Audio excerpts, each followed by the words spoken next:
I think we've come quite a long way since our initial issues and options consultation. We had an overwhelming response, which was absolutely fantastic, but it has given our officers rather a lot of work to do, which they've coped with very well, I think. Has been very useful, though, from the point of view of developing the next step. Absolutely. To have as many responses to that as we did was valuable. Yeah, it's great.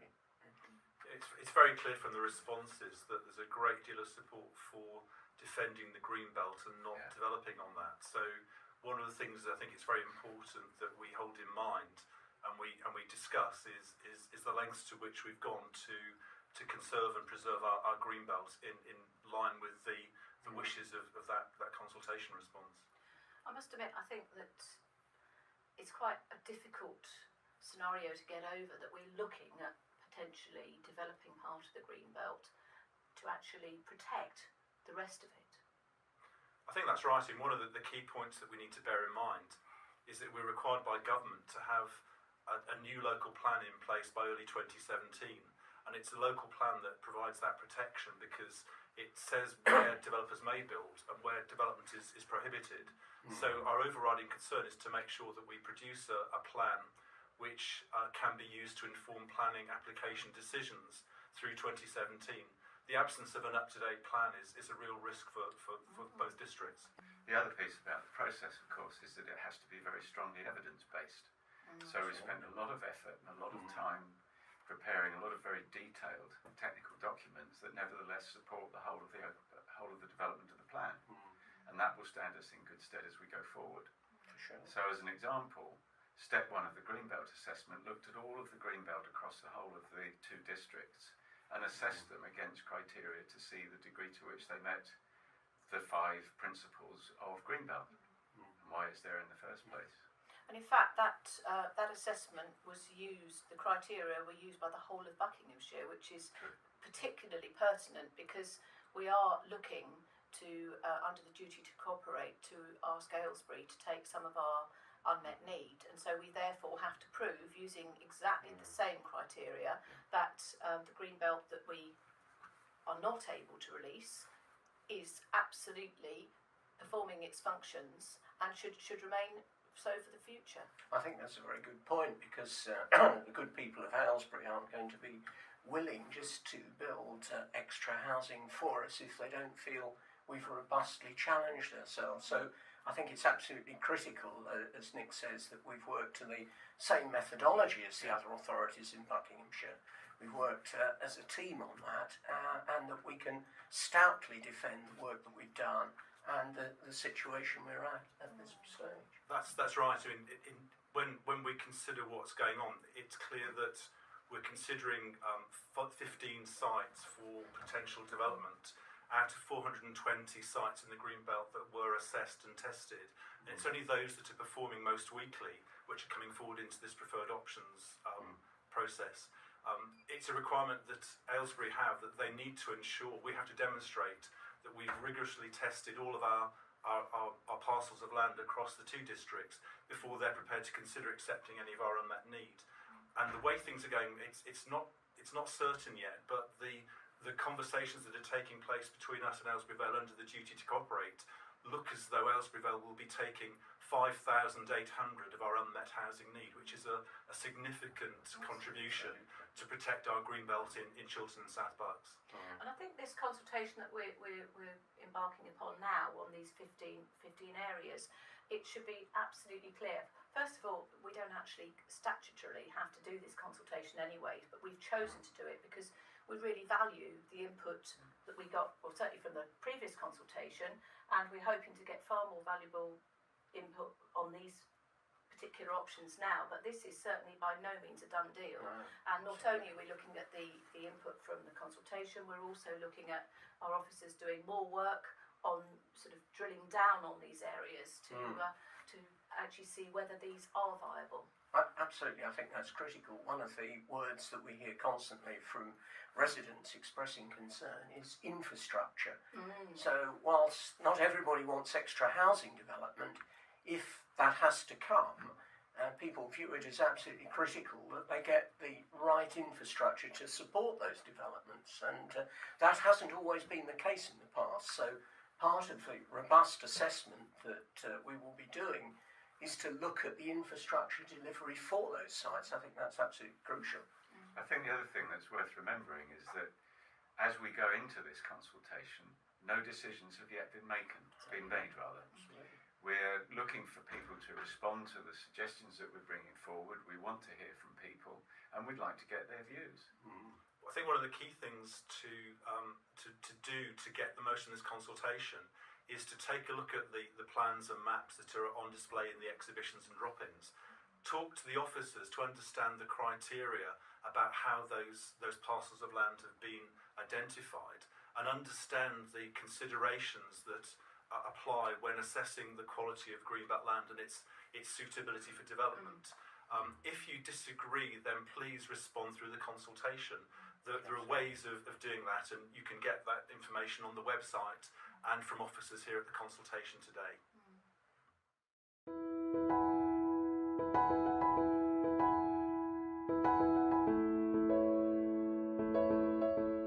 A thorough review of the Greenbelt is having to be undertaken. It will be the first time in some 50 years that the Greenbelt has been considered in this way. Only those areas which perform weakly have been included as preferred options.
Using any greenbelt sites be a last resort. They're only being considered as there is insufficient brownfield sites to meet our needs to 2036. such as for new homes or job opportunities.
Even if all the preferred options were to be used, they would represent just a 1.4% reduction in greenbelt land across Chiltern and South Bucks.